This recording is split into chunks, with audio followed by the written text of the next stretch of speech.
sampai seperti itu karena gara-gara saya panggil nama Yahweh, saudara. Dengan anak-anakku ini Ina 4 tahun, Eva 5 tahun itu mereka tekun itu dari kecil, mereka tidak pernah mau lagi nama lain itu. Mereka tetap nama-namanya Yahweh itu. Sekalipun mereka paksa-paksa. Coba anakku kedua anak ini.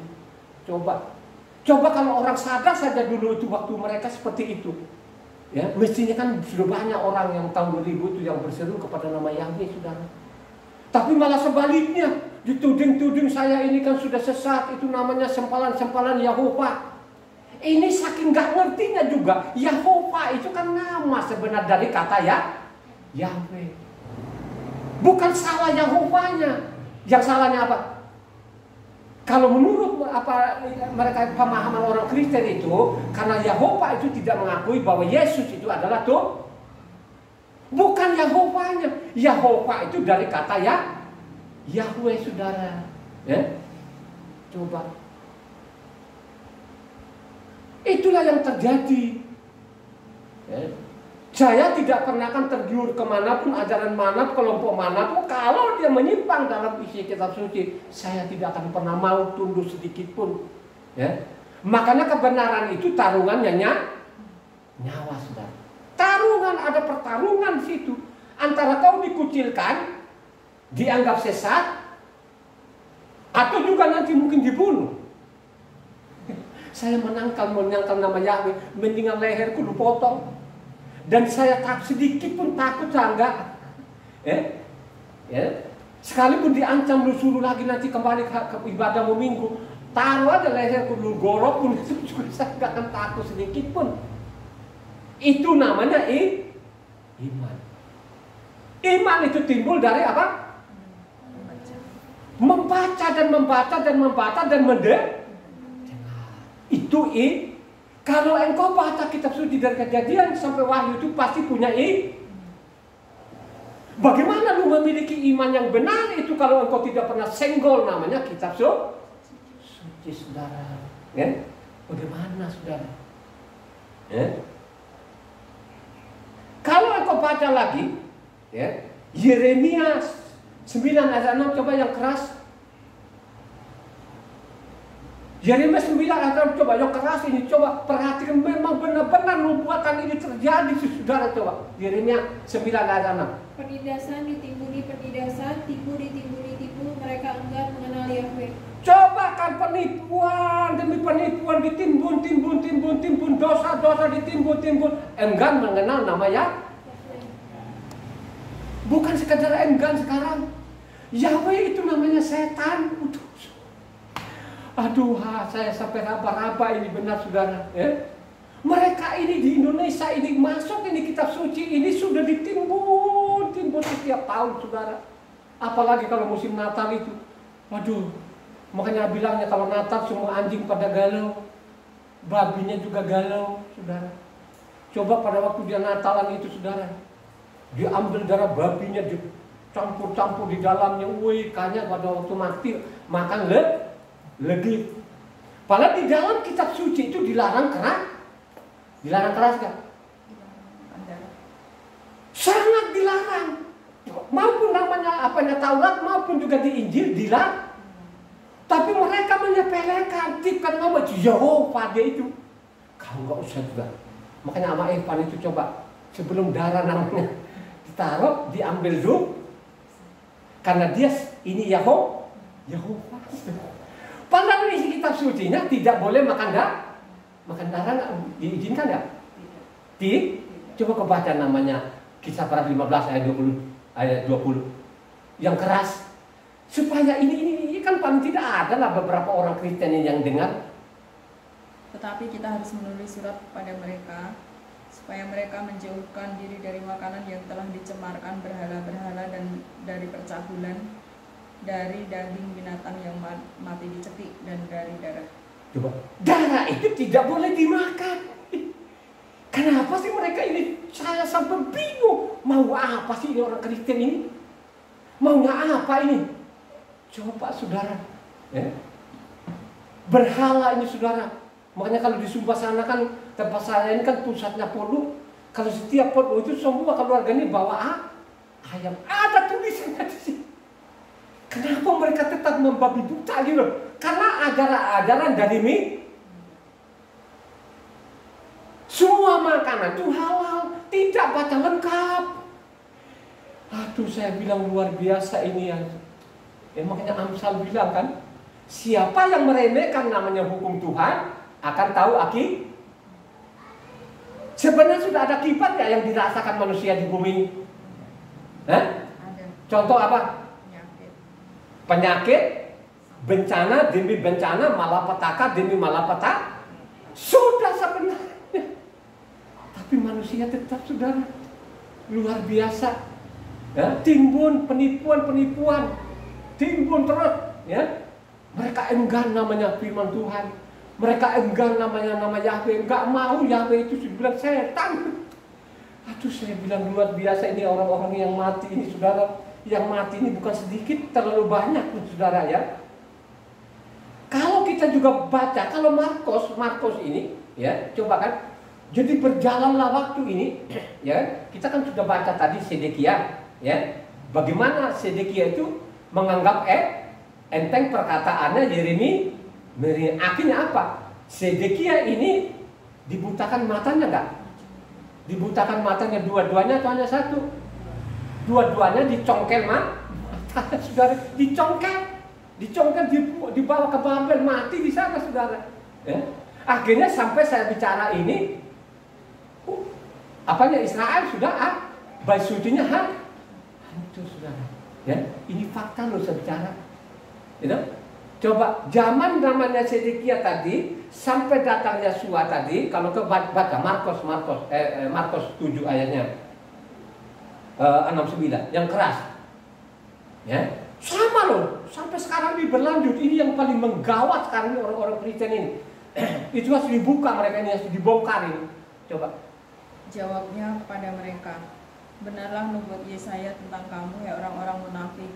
Sebab ada tertulis, bangsa ini memuliakan aku dengan bibirnya, pada hatinya jauh daripadaku. Percuma mereka beribadah kepadaku, sedangkan ajaran yang mereka ajarkan ialah perintah manusia. Perintah Tuhan kamu abaikan untuk berpegang pada adat istiadat manusia. Yesua berkata pula kepada mereka, sungguh pandai kamu mengesampingkan perintah Tuhan, supaya kamu dapat memelihara adat istiadat. Pandai kamu menyampingkan namanya. Gila tuh. Ini yang dibicara, ini yang menyampingkan firman Tuhan tadi siapa ini? Ini orang asing atau orang Israel? Israel. Itu kutipan Yesaya berapa? Halo, cepat. Yesaya 29 ayat 13. Coba saudara sampai digeleng-geleng kepala. Luar biasa ya. Zaman Yesaya, nubuatan Yesaya benar-benar dia lebih suka namanya perintah manusia daripada perintah Tuhan. Makanya sekarang lagi tambah lagi orang asing ini lebih menggila lagi. Lebih menggila lagi, saudara, coba. Ya. Wah, sedih banget melihatnya ini. Kalau saya baca setiap kali saya baca ini, seumpamanya namanya Tuhan datang kedua kali dan benar-benar ini manusia nungging betul ini, yang ada yang pololangi, yang miliaran ini, yang mereka mengatakan bahwa mereka lah yang menguasai namanya surga ini. Kau kuasai surga itu ada syaratnya kalau kau masuk surga. Ada. Ya? Makanya saya mengatakan kalau kau baca Injil ini sudah sekian Injil ini sudah diperkosa. Ya? Kenapa saya bilang perkosa? Kan saya mendetil sekali itu saya mencatatnya di sana ini, saudara. Bagaimana kita ini diarahkan supaya kita meninggalkan namanya Sion menuju kemana? Menuju kemana? Ke Yunani, saudara.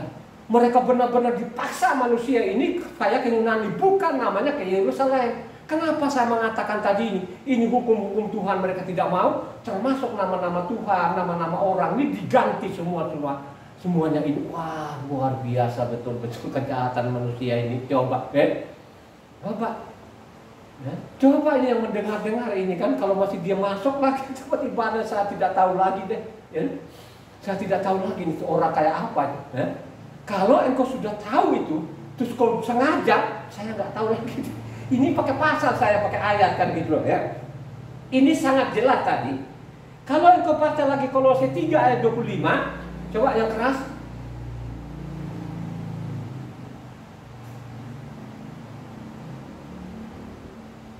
Barang siapa berbuat kesalahan, ia akan menanggung kesalahannya itu, karena Tuhan tidak memandang orang. Dia tidak memandang siapa saja yang bersalah. Sekalipun itu anaknya, dia hajar, saya bilang. Sampai dia hajar ini anaknya. Anak yang dia kasihi, biji matanya. Wah, pokoknya julukan-julukan banyak sekali. Dia hajar sampai babak belur. Babak belurnya pasti orang tahu semua sejarah itu. Zaman perang dunia kedua ada 6 juta orang mati, konyol saudara. Dia diamkan saja, baru kau tahu rasa itu. Coba ya, kau panggil saja Tuhanmu yang menyelamatkan engkau. Dia diamkan saja. 6 juta orang mati, konyol itu saudara. Coba dibantai itu. Yang membantai itu orang beragama tuh bukan. Halo? Yang membantai orang Yahudi ini orang-orang agama lain enggak? Apa ada agamanya Kak? Ada. Yang membantai zaman-zamannya perang dunia orang-orang Islam bukan? Bukan. Orang Islam enggak membantai orang. Yang membantai itu yang di lehernya apa? Sampai. Membantai orang Yahudi saudara yang tapi mereka tutup-tutupi. Namanya mereka bilang Holocaust. Coba saudara. Tidak terang-terangan yang membantai ini orang beragama, orang katanya bertuhan. Coba, karena sudah membedakan Tuhannya mereka dengan Tuhannya Israel. Jadi mereka ambil anaknya, ya, tinggalkan bapaknya. Jadi apa perintah bapakmu? Tolak. Itulah perbuatan-perbuatan yang ada di lehernya tadi, yang ada salib itu. Tidak mau mengaku. Coba saudara. Ya, yang mengaku sekarang hanya Inggris. Mengaku. Inggris itu mengaku loh secara bangsa loh dia, negara loh. Tahu bahwa mereka bersalah kepada orang-orang Yahudi loh saudara ya. Karena mereka bantai saudara, bantai habis. Tidak ada kemanusiaan. Coba bayangkan aja orang ini membantai orang, taruh di kamar gas. Kira-kira waktu kamar gas itu langsung mati nggak? Ya, tidak mungkin langsung mati pelan. Coba mereka menyiksa, apakah itu punya Tuhan? Apakah Tuhan itu mengajarkan kasih seperti itu? Ya, ini harus dibongkar. Syukur-syukur ada yang mendengar ini dan dia akan mencatat, ya, dan dia akan renungkan, pasti dia akan selamat. Ya, bukan saya yang mengarang-arang loh, ini fakta. Mencatat ini orang-orang Yahudi dibantai begitu saja karena ada kebencian yang luar biasa. Coba karena mereka tidak makan babi, akhirnya dijejan-jejanin babi. Coba saudara, ya, apakah ajaran-ajaran yang bilang ada seperti itu? Tidak pernah ada. Ya, kalau perang itu betul, mereka perang itu bela diri namanya. Ya, coba tinggal mau ikut mana. Ya. Dia tidak akan pandang bulu siapapun dia yang melanggarkan hukum. Sangat jelas, saudara ya. Lanjut. Galatia 5 ayat 10.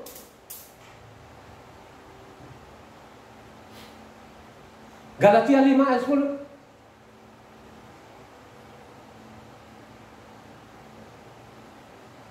Dalam Tuhan aku yakin tentang kamu, bahwa kamu tidak mempunyai pendirian lain daripada pendirian ini. Tetapi barang siapa yang mengacaukan kamu, ia akan menanggung hukumannya siapapun. Yang dibenar-benarkan karena tidak ada pendirian. Dan memang namanya Rasul Saul itu tidak pernah menganulir namanya hukum tuh. Rasul Saul menganulir namanya Taurat nggak? Tidak.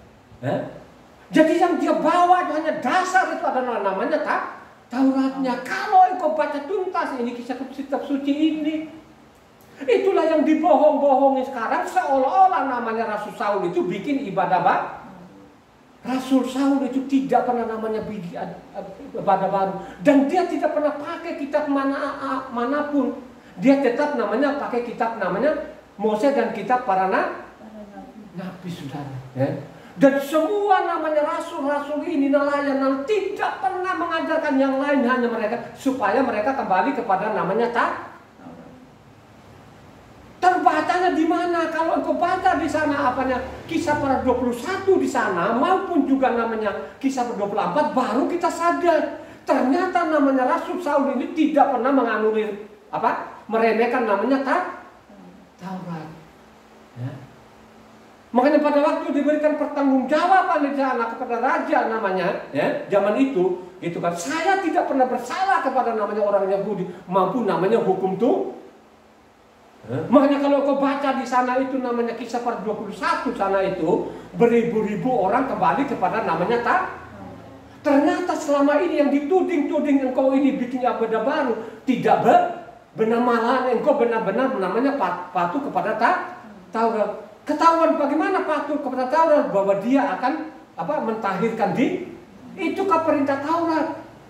Dia masih mentahirkan diri saudara. Dia ikutin apa yang diperintahkan Taurat. Dia tidak pernah keluar dari Taurat. Itulah yang ditipu oleh namanya jemaat-jemaat, karena memang jemaatnya dia sudah tahu, mereka tahu semua jemaat itu hampir tidak ada tuh yang baca kitab suci dari Kejadian sampai Wahyu. Kalaupun dia baca itu mungkin sampai mati tuh. Coba ada orang kan baru dia bilang 5 tahun dia Kejadian sampai Wahyu, dia ngomong dia bangga betul saudara. Makanya saya mengatakan kita baca kitab suci itu dengan benar-benar kita rendah hati, kita punya keinginan untuk baca. Bisa nggak 14 hari? Sangat bisa. Sangat bisa. Kalau engkau benar-benar punya keinginan untuk baca kitab suci ini. Tapi kalau engkau tidak punya keinginan, sedikit otakmu di dalam penuh kotoran, penuh kebencian, sok tahu, ya baca satu pasal saja pun sudah setengah mati, sudah mulai ngantuk. Siapa yang bikin itu? Bukan Roh Kudus itu, bukan. Itu adalah roh iblis itu, supaya tidak terbongkar perbuatan di mimbar ini. Gitu?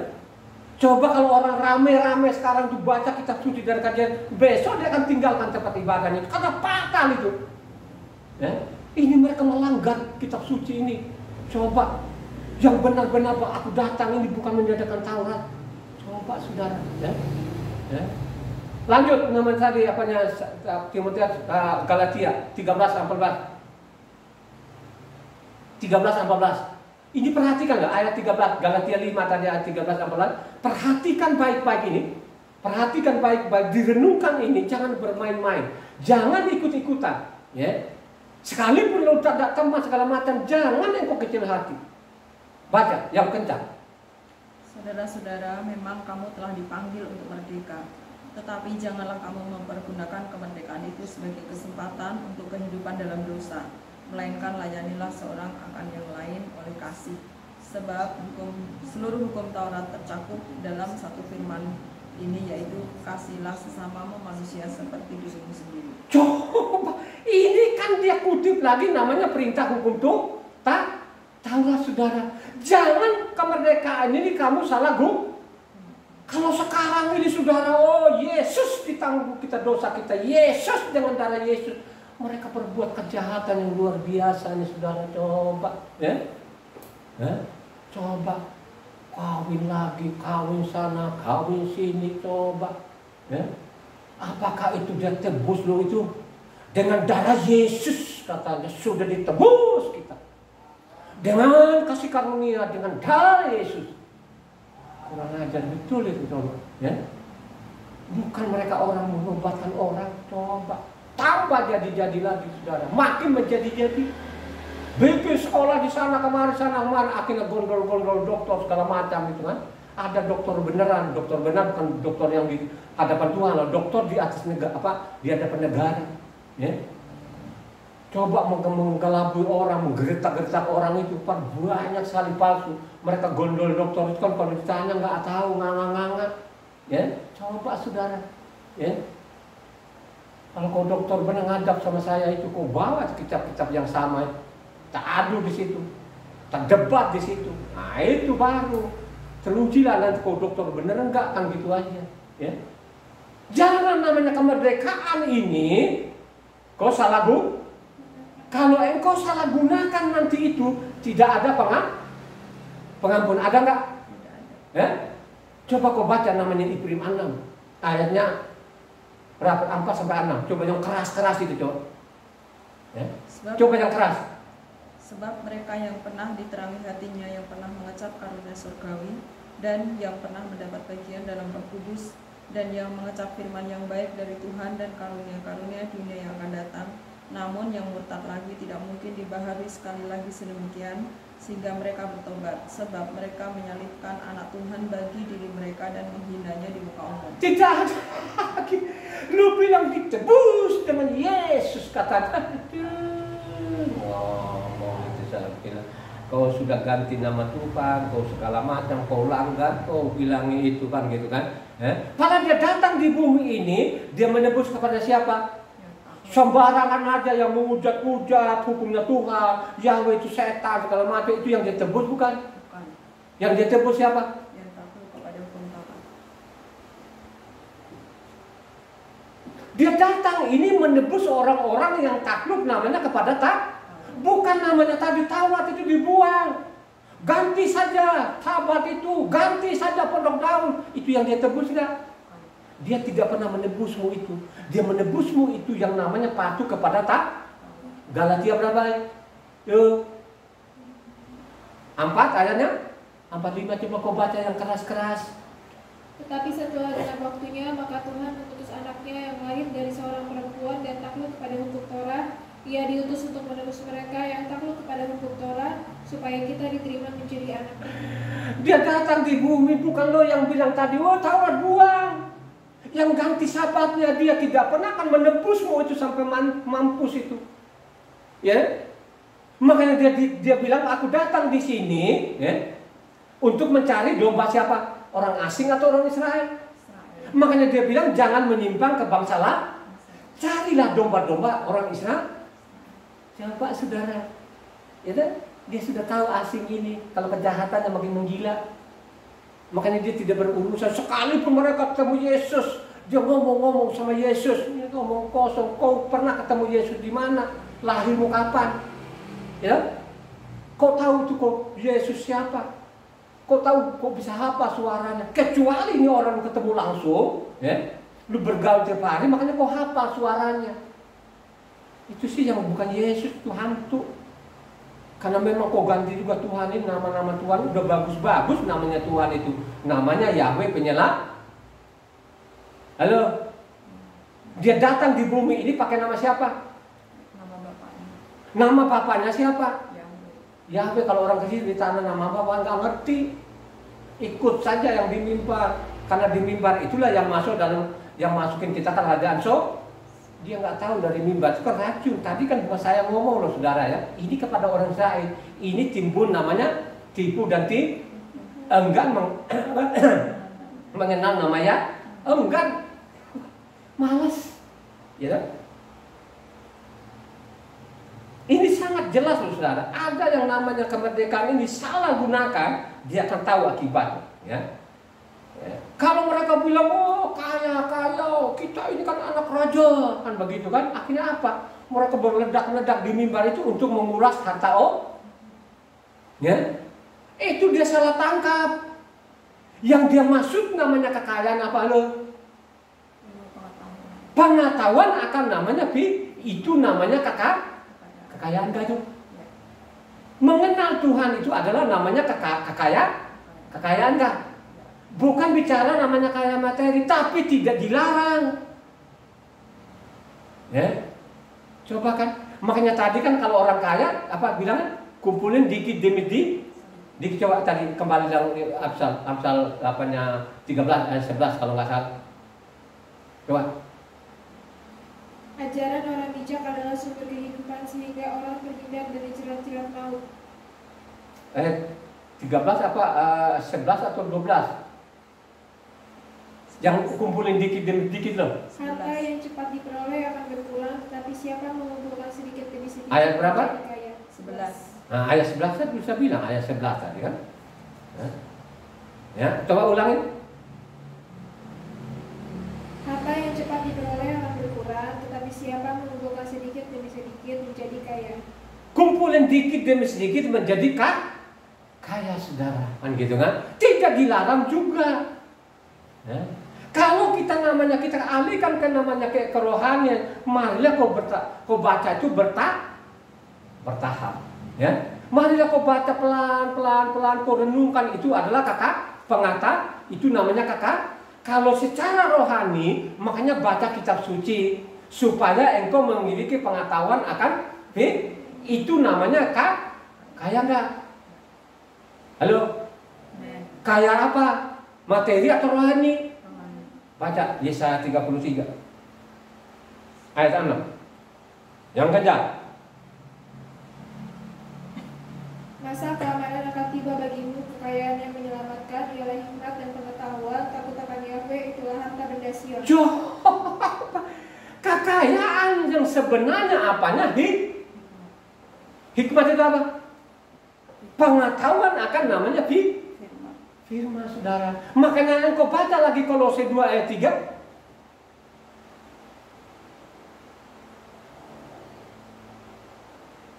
Sebab di dalam dialah tersembunyi segala harta hikmat dan pengetahuan. Di dalam dia itu ada namanya apa? Hikmat dan pengetahuan. Jadi hikmat itu adalah pengetahuan, saudara. Kalau engkau benar-benar mau tadi itu, kau belajar namanya isi kitab suci ini, lu baca setiap hari, pasti engkau memperoleh namanya kekayaan surga, saudara. Kekayaan surga itu apanya? Abad. Sedangkan kekayaan dunia tadi yang ayat 11 tadi, apa yang 13 tadi itu sedikit ini batasnya kalau apanya 70 sampai 80 tahun. Habis sudah. Ya. Kalaupun ada kekayaan yang menikmati orang lain. Tapi kalau ini bukan dimenikmati orang lain, tapi engkau menikmati sampai selama-lamanya. Amin gak ada? Itu yang dimaksud dalam isi kitab sucinya. Itu orang-orang yang benar-benar memiliki namanya pengetahuan. Supaya engkau memiliki pengetahuan berulang-ulang kali, supaya engkau itu baca kitab suci. Amin gak? Ya. Itu yang kekayaan yang sesungguhnya. Maupun juga 1 Korintus 1 ayat 5. Coba dikencang-kencang baca 1 Korintus 1 ayat 5. Sebab di dalam dia kamu telah menjadi kaya dalam segala hal, dalam segala macam perkataan dan segala macam pengetahuan. Jadi di sana pun juga Korintus itu dikatakan kekayaan itu adalah apa? Pengetahuan akan firman, saudara. Itu yang dimaksud. Ya. Maupun juga 2 Korintus 8 ayatnya 7 dibaca yang kencang-kencang. Maka sekarang sama seperti kamu kaya dalam segala sesuatu, dalam iman, dalam perkataan, dalam pengetahuan, dalam kesungguhan untuk membantu, dan dalam kasihmu terhadap kami, demikianlah juga hendaknya kamu kaya dalam pelayanan kasih. Itu bukan secara materi. Kalau materi itu di dalam, kalau engkau baca ketiga penginjil itu, makanya orang kaya itu sulit sekali masuk dalam kerajaan Yang dibilang kekayaan sulit, kaya rohani atau kaya materi itu? Orang itu sulit katanya. Coba kalau sekarang ini kan orang cari uang itu enggak, waduh, dari pagi sampai malam, saudara. Ya, enggak mikir lagi sedikit kan? Coba kan? Habis itu kan dia kena sakit apa yang dia berjuang ini berbulan-bulan, akhirnya kekuras lagi untuk dia berobat dan lain sebagainya, sudah akhirnya mati gitu. Kalau sudah seperti itu mau jadi apa? Ya. Maupun satu namanya Timotius 16 ayat 18-19, coba yang baca yang kencang. 18-19. 1 Timotius 16. Apa? 1 Timotius 6 ayat 18-19. Peringatkanlah agar mereka itu berbuat baik, menjadi kaya dalam kebajikan, suka memberi dan membagi, dan dengan demikian mengumpulkan suatu harta sebagai dasar yang baik bagi dirinya di waktu yang akan datang. Itu namanya mengasihi sama manusia itu orang yang suka memberi. Cepat tangan itu bergerak, bukan orang-orang itu yang menerima. Makanya bilang di sana, kalau engkau baca engkau Kisah Para 20 ayatnya 35 mengatakan, kata firman Tuhan ayat 35, dalam segala sesuatu telah kuberikan contoh kepada kamu, bahwa dengan bekerja demikian kita harus membantu orang-orang yang lemah dan harus mengingat perkataan Tuhan Yeshua, sebab Ia sendiri telah mengatakan, adalah lebih berbahagia memberi daripada menerima. Sekarang itu bukan memberi. Cari amplop sana, cari amplop sini, ada orang mati, ambil persembahannya. Waduh, saya bilang itu dosa kecil. Orang mati masih pungut loh. Orang sakit untuk meluaskan kerajaan Allah, katanya. Aduh, saya bilang benar-benar luar biasa ini. Ya? Kalau saya tidak membaca ini, saudara, mau jadi apa saya dengan istri saya? Luar biasa itu, coba. Mendingan kamu itu memberi daripada menerima. Itu yang dimaksud di dalam kekayaan. Ya, orang yang cepat memberi, yang ringan tangannya menolong orang-orang. Ada orang kesusahan segala macam, lu cepat tolong, gak usah nanya-nanya. Itu orang kayak apa, Jo? Kayak kebajikan. Itulah ajaran utama Tuhan kita. Itu dia datang di bumi ini, dia sangat sederhana. Dia tidak jadi namanya apa pengusaha. Dia jadi di sini jadi tukang kayu. Tapi sekalipun dia tukang kayu, dia tidak mungut sana, mungut sini. Halo. Coba. Saya memberikan dengan cuma-cuma. Apa? Kamu peroleh cuma-cuma, memberikanlah cuma-cuma. Gimana firmannya?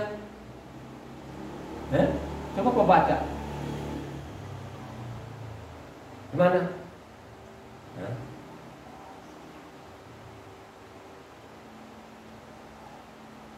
10, baca 10 ayat 5 sampai 8, coba baca yang kencang-kencang.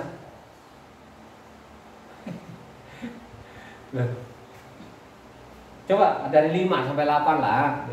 Supaya lengkap. Murid itu diutus oleh Yeshua dan ia berpesan kepada mereka, janganlah kamu menyimpang ke jalan bangsa lain atau masuk ke dalam kota orang Samaria, melainkan pergilah kepada domba-domba yang hilang dari umat Israel. Pergilah dan beritakanlah kerajaan surga sudah dekat. Sembuhkanlah orang sakit, bangkitkanlah orang mati, tahirkanlah orang kusta, usirlah setan-setan. Kamu telah memperolehnya dengan cuma-cuma, karena itu berikanlah pula dengan cuma-cuma. Dia pergi ke sana tuh katanya melayani Tuhan untuk mungut-mungut gak? Sekarang pergi sana mungut sana. Kalau orang sekarang kan misalnya udah dipanggil kan, ditanya dulu akomodasinya apa, ya, hotel mana, bintang apa, itu anak Tuhan atau anak hantu. Coba belum nanti amplopnya segala macam. Kalau orang mati, coba untuk meluaskan di Sumba itu paling enak deh. Jadi Pak Pendeta sana kalau orang mati itu kainnya berapa lembar gitu loh. Terus ada amplopnya lagi, ada. Saya kadang-kadang saya geleng-geleng kepala lah. Lu bilang Taurat nggak berlaku, tapi kalau pungut-pungut itu. Terus di perjanjian baru yang lu bilang perjanjian baru, mana ada ajaran situ suruh mungut-mungut. Malah sebaliknya tadi kan, mendingan kamu memberi daripada menerima. Coba saudara, coba mereka mengatakan seperti itu. Makanya sebenarnya itu yang kita ini, saya bukan imam loh saudara, ya, karena imam itu dari keturunan Lewi. Saya hanya guru, ya kan? Guru aja kita itu. Jadi orang asing itu ya sudahlah, kita ambil guru aja lah, rabi lah kalau aslinya sana rabi kan gitu kan. Coba. Kalau imam itu tidak bisa namanya. Makanya orang Lewi nanti pada suatu saat nanti Tuhan berkuasa di bumi ini, ya, tidak bisa namanya tugas orang Lewi itu diambil alih kita, tidak ada, gitu. Kita hampir sama dengan 11 suku itu, gitu loh, ya. Kita marilah kita belajar ke 11 suku itu. Ke 11 suku itu jangan robot-robot, tugasnya orang Lewi nggak mau, mereka akan gitu loh, ya, nggak mau, gitu loh kan. Makanya mereka misalnya masuk di ruangan Maha Kudus itu, ruangan Maha Kudus itu hanya namanya keturunan Aharon yang masuk lah. Setiap tahun itu kan mereka adakan namanya perdama, makanya ada namanya hari perdamaian. Setahun sekali itu keturunan dari Aharon yang masuk di ruangan Maha Kudus ya. Sekalipun tadi itu ya kalau kita baca namanya Ifrin sana bahwa di depan itu sudah bebas, bukan bebas itu kita bebas masuk-masuk, tidak seperti itu di dalam isi kitab suci nya, nggak seperti itu, gitu. Sudah diatur demikian Tuhan itu, ada petugas-petugas. Makanya saya mengatakan tadi, kalau saya ini kan pengajar namanya di mimbar ini, rabi kan, gitu kan. Nah kalau kalian perempuan ini kan namanya puji-pujian, gitu loh, persiapkan diri memuji Tuhan kan. Jadi ada tugas kita masing-masing, ya. Itu Tuhan mengatur sedemikian. Zaman Daud itu, zaman Daud itulah yang mengatur. Makanya Asaf itu, ya, dia memimpin sekian ribuan orang ini, yang puji-pujian gitu kan. Jadi kita ini tidak, memang utama itu namanya memuji Tuhan. Kalau agama lain itu tidak boleh pakai musik, nyanyi-nyanyi kan tidak boleh. Kalau ajaran kita itu sangat dianjurkan untuk memuji Tuhan, meninggikan namanya Tuhan itu. Ya, itu ajarannya di dalam, kan gitu kan. Jadi orang kaya itu tadi, kembali lagi tadi namanya 1 Timotius 6 tadi itu, kaya dalam memberi. Itu yang dimaksud, gitu loh, ya. Kasih dalam apa saja dalam hal-hal yang menolong orang itu juga kaya kan gitu. Itu ajaran-ajaran Tuhan kan begitu ya. Mari kita baca lagi, kau renungkan baik-baik ini. Sampai saat ini, pertama mereka tidak mengenal juga namanya kebenaran.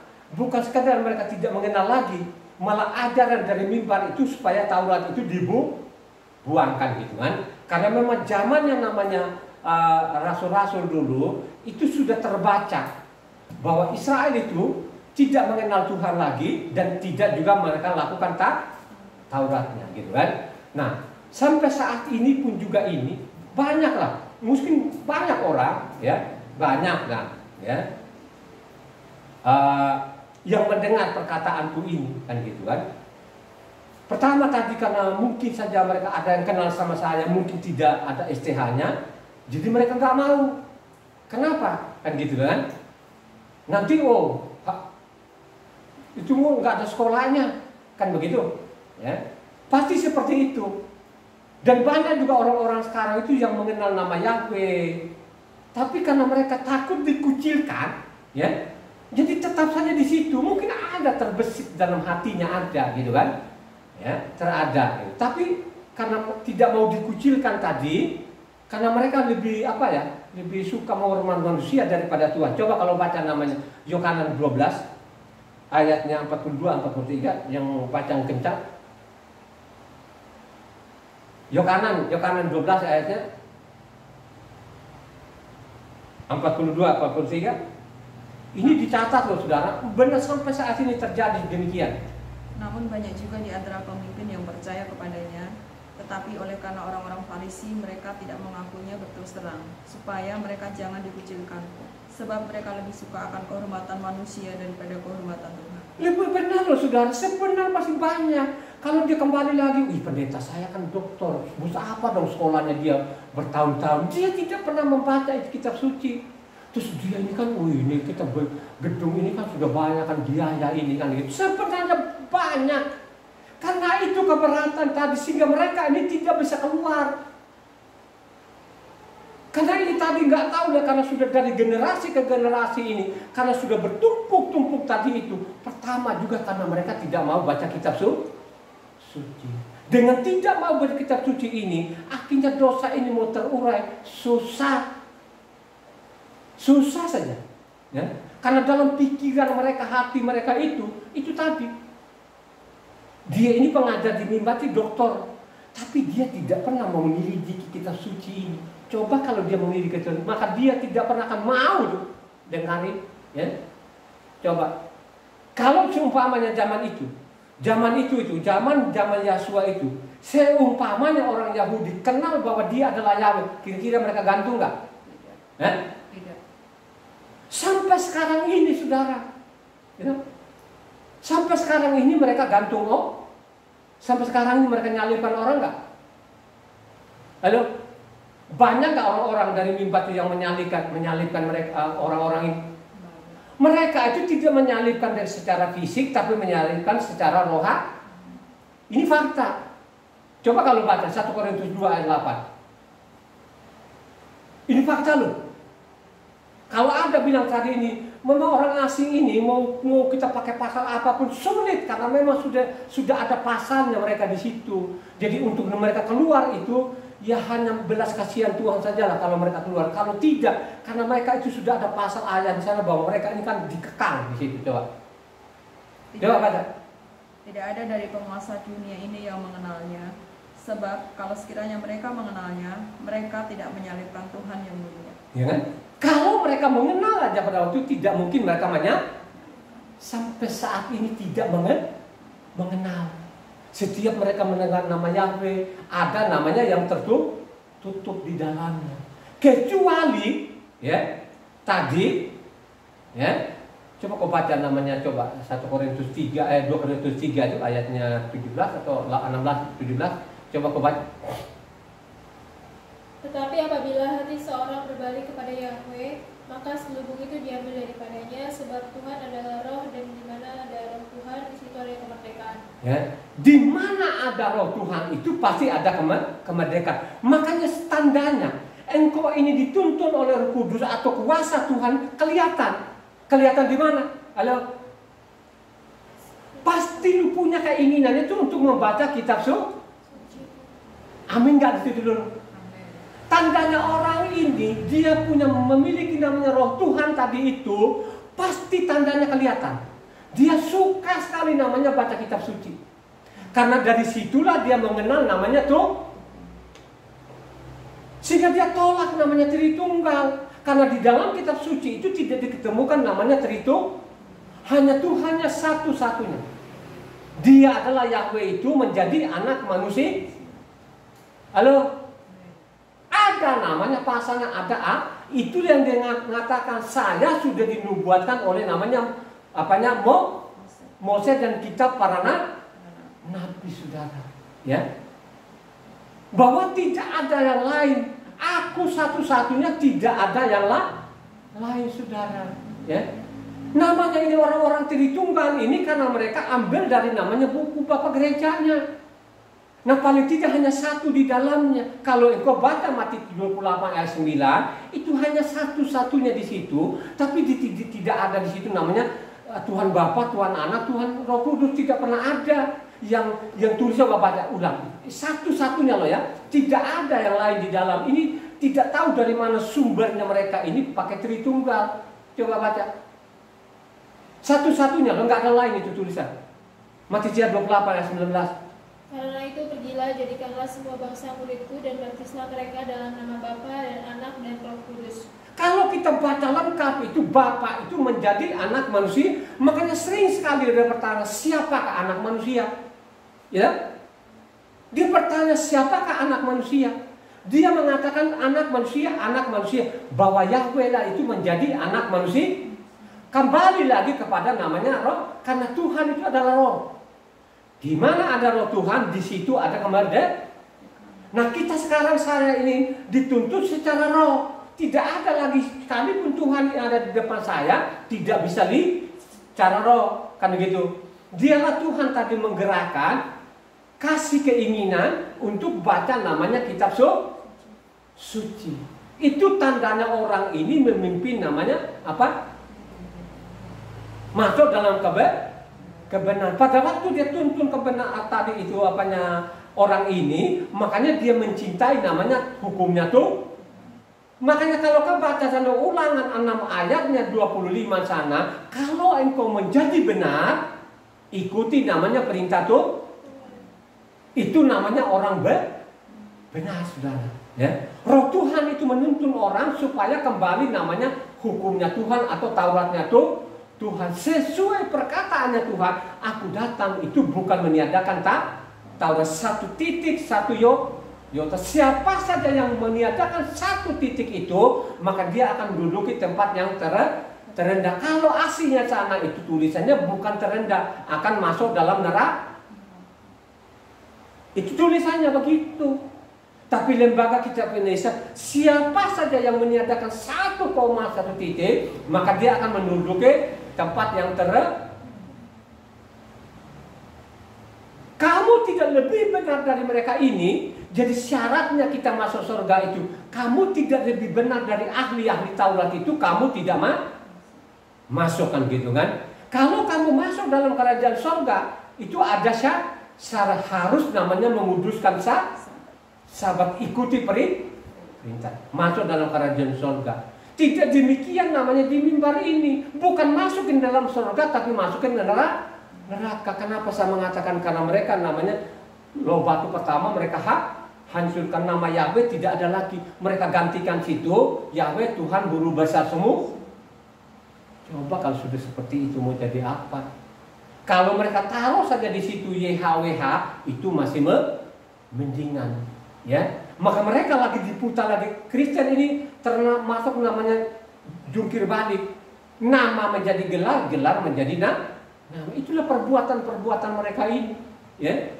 Coba saudara, ditanyain malah, saya pernah nanya, akhirnya dia menyerahnya ini STH ini yang sekolah beneran ya gitu. Dia sarankan sama saya, Pak, kalau Bapak kurang puas, pergi sajalah ke lembaga kitab Indonesia. Dia juga dalam hatinya, gua ini hanya ikut-ikutan saja sebenarnya. Kan gua udah tahu ini sebenarnya ini bahwa mereka ini putar balikan ini kan gitu loh kan. Jadi Tuhan ini menjadi nama gitu loh. Coba jadi Allah ini menjadi gelar. Coba ini kan siapa ini? Ini kan orang-orang fasik ini. Mereka tidak merasa fasik karena sudah dibekali dengan titel-titel tadi itu. Nah, titel-titel inilah yang menutup mata rohaninya di dalam sehingga makin membeku. Ya, mau seperti itu, ya. Coba saudara, ya, kan sangat jelas loh sini. Ya, kalau mereka tahu saja ini, tidak mungkin mereka nyalip. Kalaupun ada orang sekarang itu tidak mau, nanti dikucilkan. Ya, lu ikut namanya Pak Tara, ya, tidak sekolah dia. Nih lo, tempat ibadahmu lo, lengkap lo, musiknya ada, lagi pula namanya papanya dokter, dokternya halus-halus ngomongnya, akhirnya apa itu bukan sorga itu saya kasih tahu, supaya engkau masuk sorga, marilah engkau baca kitab suci dari Kejadian sampai Amin gak?